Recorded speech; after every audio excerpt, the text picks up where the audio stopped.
मैं देख रहा हूं जो एक्स कांग्रेस वाले वो ज्यादा बोल रहे हैं।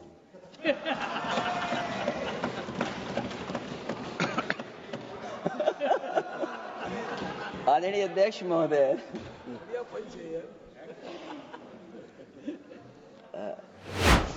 अध्यक्ष महोदय, जो आज बिल पेश हुआ है, मैं हिंदी और अंग्रेजी को जो कुछ समझ सकता हूं वो यही मैं कह सकता हूं कि माननीय मंत्री जी ने ये कहा कि ये उम्मीद है। ये उम्मीद कैसे बना है, अंग्रेजी में भी मुझे समझ में नहीं आ रहा कि उम्मीद है, ये हिंदी में भी समझ में नहीं आ रहा कि ये उम्मीद है। यूनिफाइड वक्फ में कहना चाहता हूं, ये जो बिल लाया जा रहा है, भारतीय जनता पार्टी में एक मुकाबला चल रहा है। भारतीय जनता पार्टी के अंदर मुकाबला चल रहा है कि खराब हिंदू कौन बड़ा है। और ये बात अध्यक्ष महोदय मैं ऐसे ही नहीं कह रहा हूं। जो पार्टी ये कहती हो कि दुनिया की सबसे बड़ी पार्टी है, अध्यक्ष महोदय वो अपना राष्ट्रीय अध्यक्ष नहीं चुन पाए अभी तक। इस सामने जितनी पार्टियां हैं उनका राष्ट्रीय अध्यक्ष उन 5 लोगों को ही चुनना है परिवार के। हमें माननीय अध्यक्ष जी करोड़ों सदस्यों में से 12-13 करोड़ सदस्य प्रक्रिया कर कर चुनना है तो देर लगती है। आपके यहां जरा भी देर नहीं लगेगी। मैं कह देता हूं अभी 25 साल तक आप अध्यक्ष हो जाओ, नहीं बदल सकता। कि अभी भी न जाने कितनी जगह पर कितना रुपया निकला जा रहा है, कितना निकल करके आ रहा है। केवल नाकामी नोटबंदी की नहीं, नाकामी बेरोजगारी की भी है, नाकामी महंगाई की भी है, नाकामी किसान की आय दोगुनी नहीं कर पाए वो भी इनकी नाकामी है। मुझे याद है एक माननीय मंत्री जी पूरे देश की नदियों के बारे में बीओडी बता रहे थे, लेकिन माननीय मंत्री जी ये भूल गए कि उनके शहर में, उनके क्षेत्र की जो नदी है उसकी बीओडी क्या है। गंगा क्या साफ हो गई, यमुना क्या साफ हो गई, स्मार्ट सिटी क्या बन गई, क्या गोद लिए हुए गांव इन्होंने गोद से उतार दिए, उनकी क्या दुर्दशा है। कोई बात नहीं, कोई बात नहीं। अरे नहीं, आदरणीय सभापति महोदय, आदरणीय सभापति महोदय, मैं आपका बहुत धन्यवाद देना चाहता हूं कि बहुत ही महत्वपूर्ण और देश के लिए और बड़ी आबादी के लिए भारतीय जनता पार्टी की सरकार में एक और बिल आया है। क्योंकि मेरे से पूर्व में जो हमारे साथी बोले हैं वो माननीय सदस्य हमारे साथ नहीं, लेकिन मैं उनके बहुत सारी बातों से सहमत हूं। और अध्यक्ष महोदय, मैं देख रहा हूं जो एक्स कांग्रेस वाले हैं वो ज्यादा बोल रहे हैं।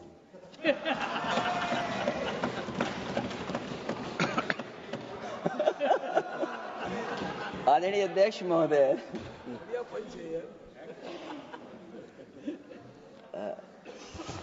अध्यक्ष महोदय, जो आज बिल पेश हुआ है, मैं हिंदी और अंग्रेजी को जो कुछ समझ सकता हूं वो यही मैं कह सकता हूं कि माननीय मंत्री जी ने ये कहा कि ये उम्मीद है। ये उम्मीद कैसे बना है, अंग्रेजी में भी मुझे समझ में नहीं आ रहा कि उम्मीद है, ये हिंदी में भी समझ में नहीं आ रहा कि ये उम्मीद है। यूनिफाइड वक्फ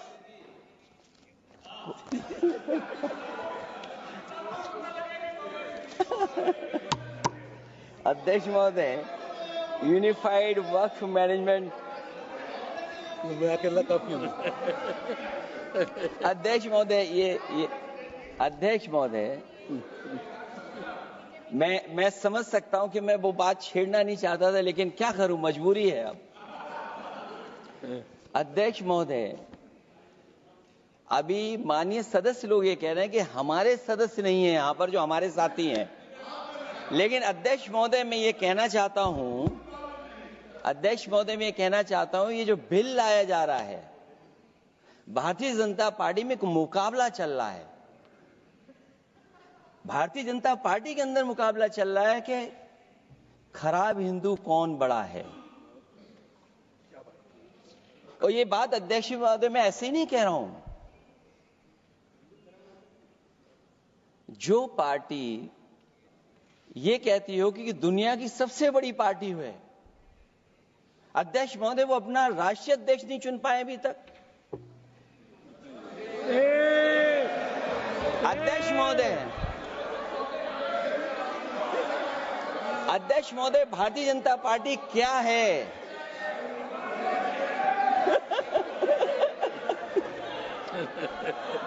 जी, मैं अखिलेश जी ने बहुत हंसते हंसते कहा है, इसको हंसते हंसते जवाब देना।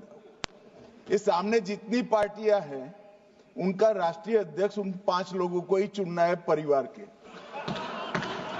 हमें माननीय अध्यक्ष जी करोड़ों सदस्यों में से 12-13 करोड़ सदस्य प्रक्रिया कर कर चुनना है तो देर लगती है। आपके यहां जरा भी देर नहीं लगेगी। मैं कह देता हूं अभी 25 साल तक आप अध्यक्ष हो जाओ, नहीं बदल सकता। अध्यक्ष महोदय, क्योंकि जो बात निकल के आई है वो मैं फिर आगे बढ़ा दूं।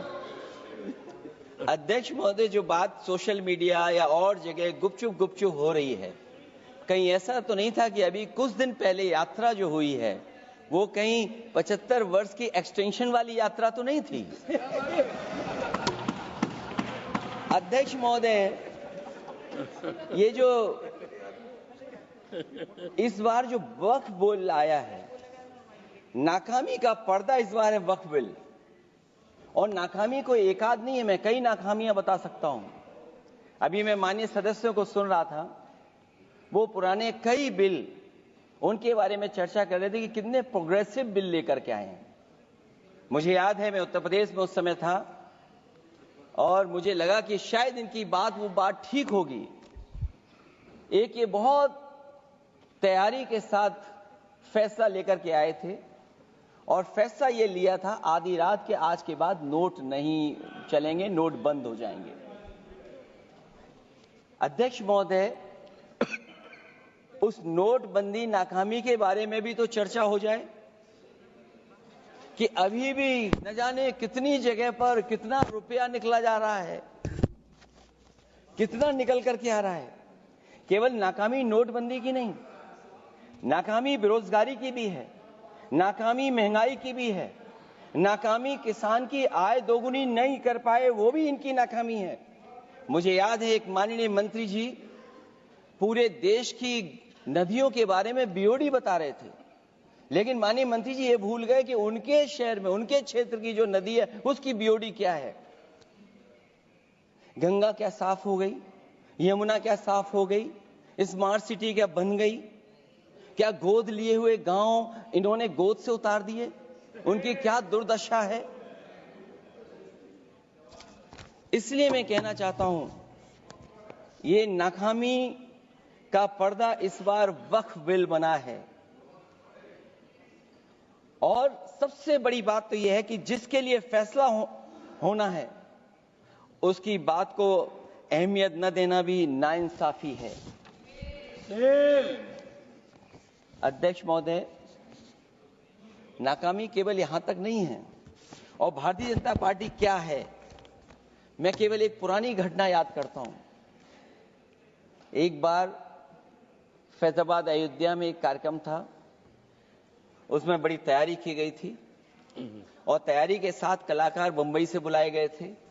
हो सकता है वो सहमति दिल्ली से ना रही हो, केवल लखनऊ की सहमति से हो रहा हो कार्यक्रम। और जब कार्यक्रम की पूरी तैयारी हो गई, भगवान श्री राम बनकर के कोई आ गया, लक्ष्मण बनकर के कोई आ गया, मां सीता भी बनकर के कोई आ गया, हनुमान जी, और भगवान हनुमान भी बनकर के कोई आ गया। लेकिन जब लखनऊ से वो हेलीकॉप्टर उड़ा और अयोध्या पहुंचा तो सब लोग थे, लेकिन उसमें हनुमान नहीं थे। अध्यक्ष महोदय, मैं भारतीय जनता पार्टी के लोगों से कहूंगा कि जानकारी करिए कि आखिरकार भगवान श्री राम थे, लक्ष्मण थे, सीता थी, लेकिन हनुमान क्यों नहीं थे। हनुमान इसलिए नहीं थे, शायद उनकी जात या धर्म कुछ और था। अध्यक्ष महोदय, ये देश मिली जुली संस्कृति से चला है। कुछ हमने सीखा, कुछ उन्होंने सिखाया। और जो लोग ये कहते हैं कि हम सबको बराबरी का हक देते हैं, अभी कुछ दिन पहले ईद निकली है अध्यक्ष महोदय, वो परंपरा रही है, न केवल मैं जाता हूं बल्कि कोई दल का नेता ऐसा नहीं न जाता हो उस कार्यक्रम में शामिल होने। भारतीय जनता पार्टी के जो मुख्यमंत्री, उप मुख्यमंत्री, वो भी जाते हैं, उप मुख्यमंत्री, सभी धर्मों के नेता आते हैं। लेकिन पता नहीं इस बार क्या साजिश थी, षड्यंत्र था कि वहां पर कुछ पाबंदी लगी हुई थी। अगर किसी कारण पाबंदी लगी हुई थी तो बात समझ में आती है, लेकिन जब जानकारी हुई है, किसी को नहीं पता था कि पाबंदी क्यों लगी है कि आप नहीं जा सकते वहां पर कार्यक्रम में शामिल होने। क्या यही भारत है, यही संविधान हमें रास्ता दिखाता है? अध्यक्ष महोदय, मंत्री जी बताएं हमें, वो खुद भी माइनॉरिटी हैं, भगवान बुद्ध के रास्ते पे चलते हैं। भगवान बुद्ध का रास्ता दूसरा है। हम आपको अपना मानते हैं तब भी जब आप हमारे बहुत सारे ग्रंथों को नहीं मानते, तब भी हम आपको अपना मानते हैं। आप हमारे पुराणों को नहीं मानते हैं, आप हमारे उपनिषदों को नहीं मानते हैं। लेकिन सोचिए, हम हिंदू वो लोग हैं जो आपको स्वीकार करते हैं और गले लगा करके चलते हैं। अब मैं दूसरे धर्म पे नहीं जाऊंगा, कोई नाराज हो सकता है। मैं दूसरे धर्म के बारे में नहीं जा सकता, मैं केवल यही बताता हूं। और मैं उत्तर प्रदेश में अध्यक्ष जी जहां से आता हूं, मैं अपमान नहीं कर रहा हूं, मैं सच बोल रहा हूं। और ये बिहार के चुनाव में जो आप कह रहे हैं कि महिलाओं को 2 मेंबर बना दिया, इस बार मैं भी देखूंगा आगे भारतीय जनता पार्टी कितनी महिला लोगों को टिकट देंगे वहां पर।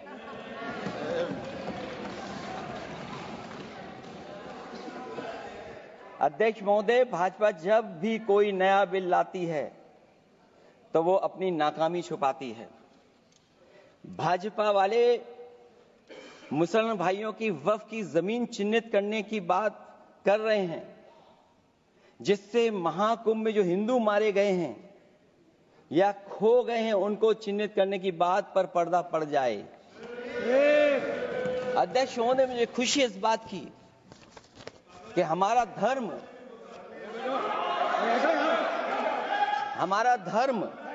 अध्यक्ष महोदय, नहीं कुछ कहना चाहते हैं। नहीं प्लीज, उनको अलाउ नहीं किया। अध्यक्ष महोदय, कुंभ में आस्था सबकी है, कोई ऐसा नहीं जिसकी आस्था ना हो। और कुंभ कोई पहली बार नहीं हो रहा था।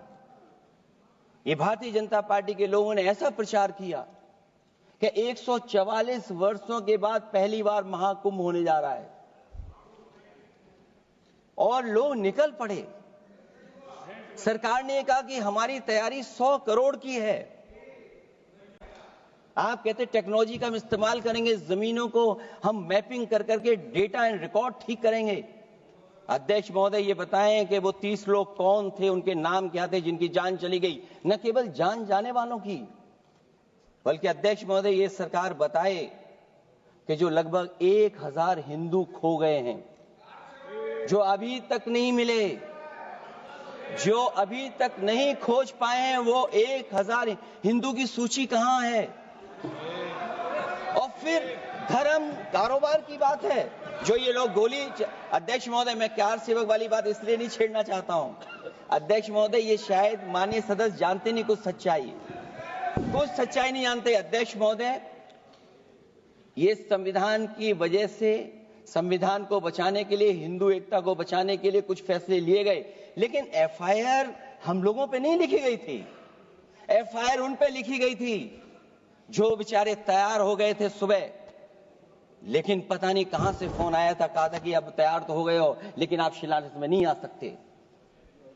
बहुत सही। इसलिए बात को इधर से उधर नहीं में ले जाना चाहता। अखिलेश जी, जरा वक्त पे भी आ जाओ। अच्छा, वक्त पे आ रहा हूं।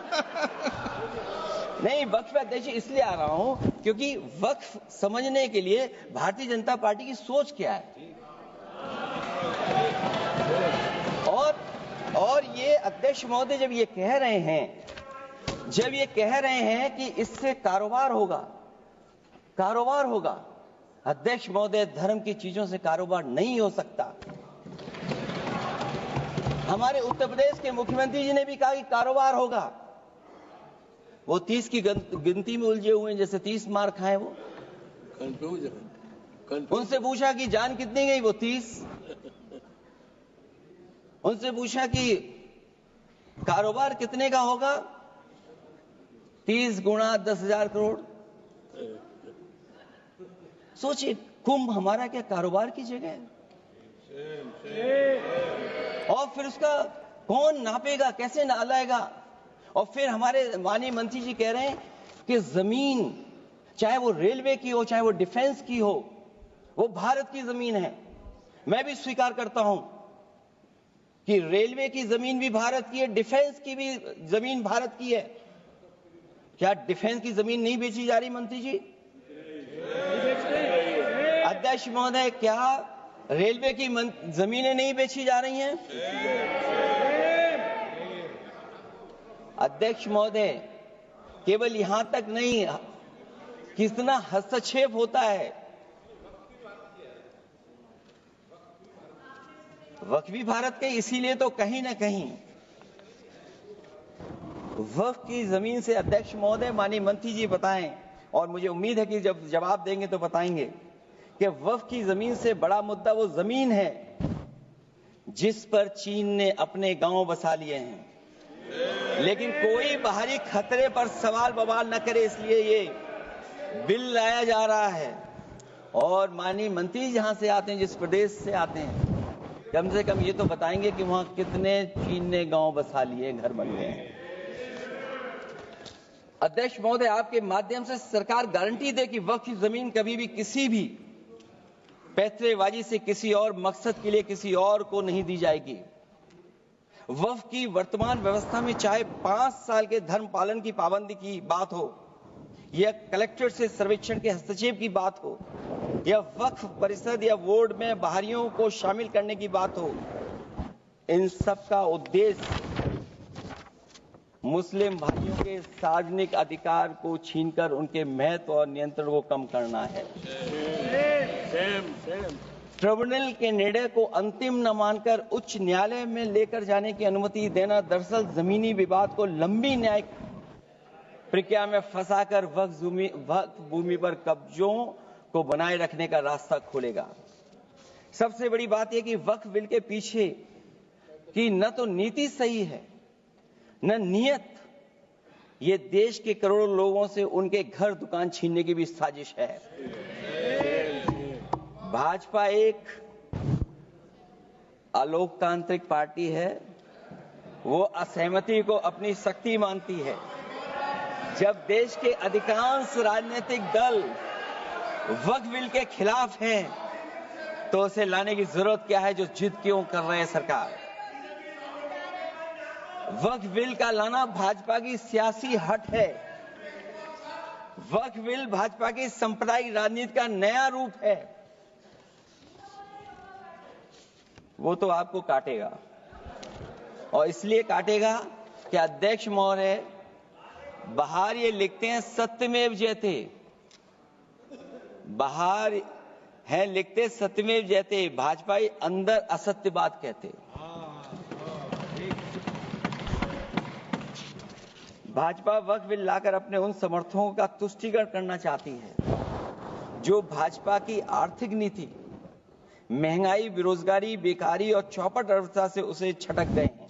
क्योंकि अध्यक्ष महोदय, जब से वोट में गिरावट आई है, और खासकर उत्तर प्रदेश में भी, तब से भारतीय जनता पार्टी की कोशिश है कि अपना वोट कैसे संभाला जाए। ये वोट को संभालने के लिए बिल लाया गया है। भाजपा का लक्ष्य वक्फ की जमीनों पर है। इन जमीनों का नियंत्रण अपने हाथ में लेकर इन जमीनों को पिछले दरवाजे से अपने लोगों के हाथों में दे देना चाहती है। भाजपा चाहती है कि वक्फ बिल लाने से मुस्लिम समुदाय को लगे कि उन पर हक को मारा जा रहा है, वो उद्वेलित हों और भाजपा को ध्रुवीकरण की राजनीति करने का मौका मिल सके, क्योंकि अध्यक्ष महोदय, भाजपा का लक्ष्य यह है कि ध्रुवीकरण हो, क्योंकि वो जानते हैं कि ध्रुवीकरण जितना होगा उससे वो लाभ उठाने में आगे रहेंगे। तो ये वक्फ बिल जो लाया जा रहा है वो अपनी वोट बैंक को संभालने के लिए और समाज को बांट करके ध्रुवीकरण करके राजनीतिक लाभ लेने के लिए लाया जा रहा है। और अगर इसके लिए नहीं लाया होता तो पहले से जो जितने फैसले लिए सरकार ने, क्या उससे देश और प्रदेश में कोई बड़ा बदलाव आ गया है? अगर स्मार्ट सिटी का बात करें तो कितनी स्मार्ट सिटी बन गई है आपकी? आपके नोटबंदी की वजह से न जाने कितना रुपया कहां निकल रहा है। और डर तो ये लगता है कहीं भाजपा वाले दूसरों के पैसा रख करके न पकड़वा दें। वक्फ बिल के आने से पूरी दुनिया में एक गलत संदेश भी जाएगा। इससे देश की सेकुलर इमेज को बहुत धक्का लगेगा। वक्फ बिल भाजपा की नफरत की राजनीति का एक और अध्याय है। मैं अंत में कहना चाहता हूं कि अभी तो आपने साथी संभाल लिए हैं, एक साथी तो मुझे दिखाई नहीं दे रहा है। और हमारे जिनका हमने सम्मान किया, हमें कहां ले गए आप? और हमें यहां छोड़ गए आप, हमें छोड़ गए। हमें देखिए सभापति महोदय देखिए राजनीति क्या है। हमने आपका हाथ पकड़ा और हम यहां आ गए और आप हमारा हाथ छुड़ा करके वहां चले गए। इसलिए देखिए कब हमारा इनका हाथ मिल जाए। और मैं अध्यक्ष सभापति महोदय ये कहना चाहता हूं कि वक्फ बिल भाजपा के लिए वाटरलू साबित होगा, क्योंकि ऊपर से तो हाँ हाँ कह रहे हैं, लेकिन अंदर ही अंदर बहुत सारे साथी सहमत नहीं है। मैं अंत में इतना ही कहना चाहता हूं कि ये वक्फ बिल जो लेकर के आए, कोई उम्मीद लेकर के नहीं आ रहा है। ये सोची समझी रणनीति का हिस्सा है, क्योंकि इनका जो वोट बिखर गया है, ये मुस्लिम में भी बंटवारा चाहते हैं। मुस्लिम इस्लाम धर्म में कहीं बंटवारा नजर नहीं आता है, लेकिन इनकी कोशिश है कि इस बिल के माध्यम से हम मुस्लिम भाईचारा में भी बंटवारा करते हैं। बंटवारा तो पीडीए करेगा। अभी देखिएगा सभापति महोदय, हमारे एक सदस्य कह रहे थे कि चुनाव बहुत अच्छा होता है। इनसे बेहतर किसने चुनाव देखा होगा? चलिए धन्यवाद। वोट ही नहीं डालने दिया। चलिए सभापति महोदय, मैं धन्यवाद देता हूं। मैं और अपने दल और साथियों के साथ कहता हूं कि समाजवादी पार्टी जिनका विरोध करती है, वोट पड़ेगा तो हम इसके खिलाफ वोट डालने जा रहे हैं। माननीय सदस्य श्री